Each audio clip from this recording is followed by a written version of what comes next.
Ramai pembeli muda tersilap langkah beli rumah risiko dilindung Muflis.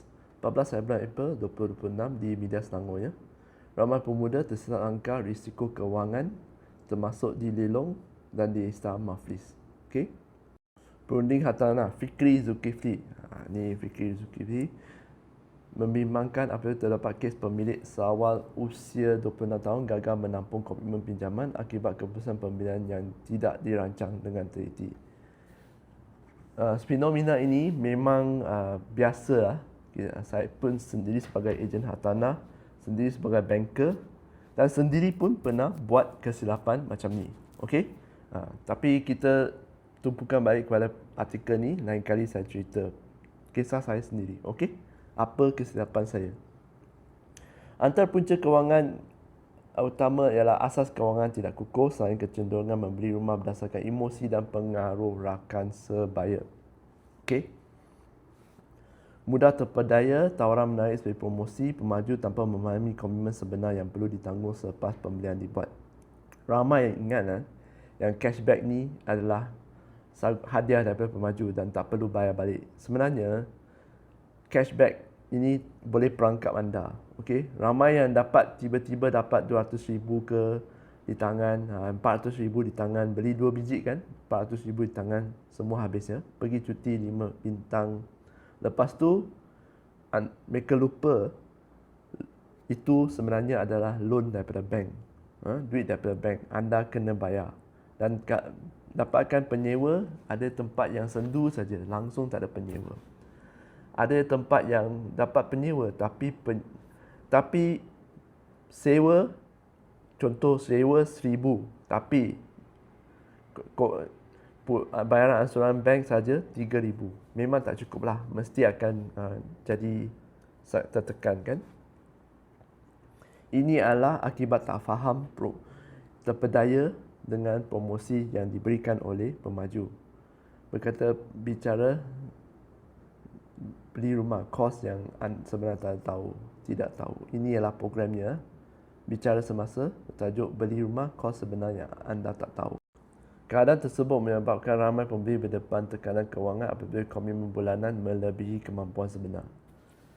Yang ni kan, bila anda beli kan, contoh yang saya beri selepas tu, sebelum ni, RM1,000. Okay? Sewa. Lepas tu bayar bank 3,000. Anda mungkin akan fikir, oh, gaji saya besar, pangkat saya besar, gaji 30,000 sebulan, tak ada masalah. Ini 2,000 saja, tak ada masalah. Dua unit, okey lah, 4,000 sebulan negatif, tak ada masalah. Tapi anda lupa, sekarang ni dunia sedang berubah dengan sangat-sangat cepat. Apabila tiba-tiba anda hilang kerja, majikan tak perlukan perkhidmatan anda lagi, anda kena menganggur. Adakah anda boleh tampung 4,000 negatif ini sebulan? Ni belum kira tau, makan minum, komitmen lain seperti kereta, okey? Seperti sewa, anda kena sewa rumah kan? Jadi kalau ada isteri, ada anak, isteri kerja tak cukup tampung, macam mana? Ini semua ramai yang tak ambil kira. Komitmen melebihi kemampuan sebenar. Rumah ni apabila nampak yang negatifnya, nilai negatifnya sedikit, contohnya 500,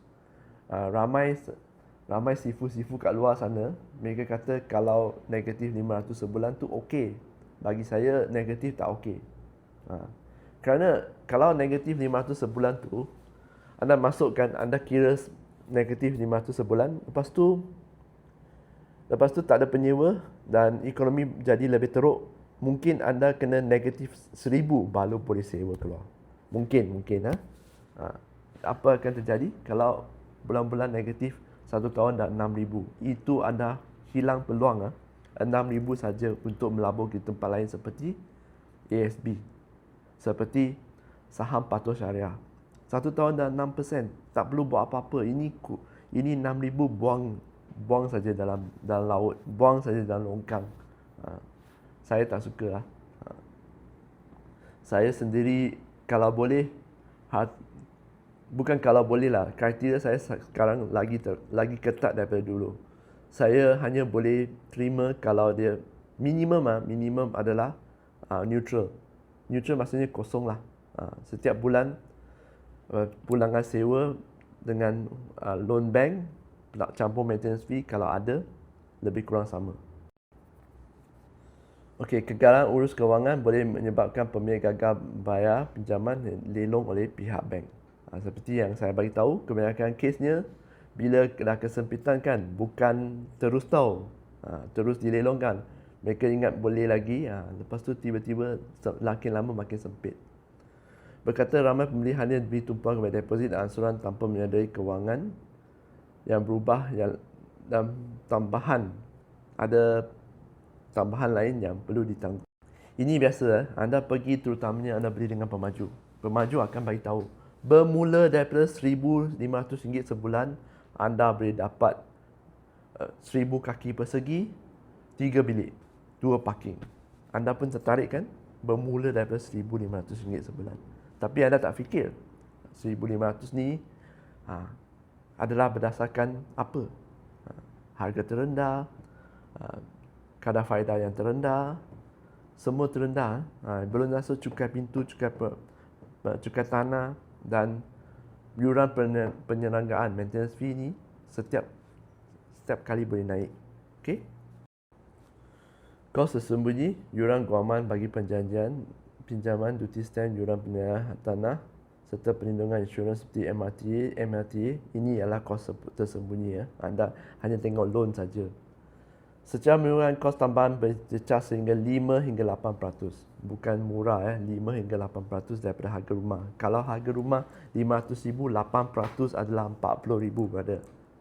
Brother, sister, RM40,000 anda kena sediakan. Tidak termasuk bayaran deposit tau.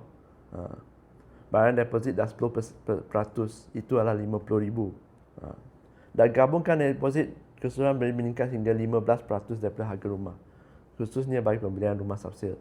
15 hingga 20 lah. Kalau RM500,000 anda sediakan 100,000 cash kalau boleh.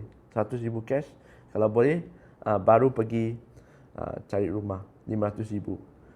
Kalau tak boleh, minimum adalah RM75,000, iaitu 15% daripada harga tersebut. Okey? Kos lain terlepas panggang, cukai pintu, cukai tanah, yuran pengenalan dan pembelanjaan ubah suai dan pembelian perabot selepas mendapat kunci. Dinasihatkan untuk buat perancangan kewangan yang teliti serta memahami keseluruhan kos terlibat sebelum membuat keputusan membeli rumah bagi mengelakkan beban kewangan di kemudian hari. 5 panduan ringkas untuk beli rumah pertama. Anda boleh screenshot ya. Okey, boleh screenshot ya. Ini panduan ringkas lah beli rumah daripada mediaselangor.com dan saudara Fikri. Okey. Sekian saja, kita jumpa lagi di video yang akan datang.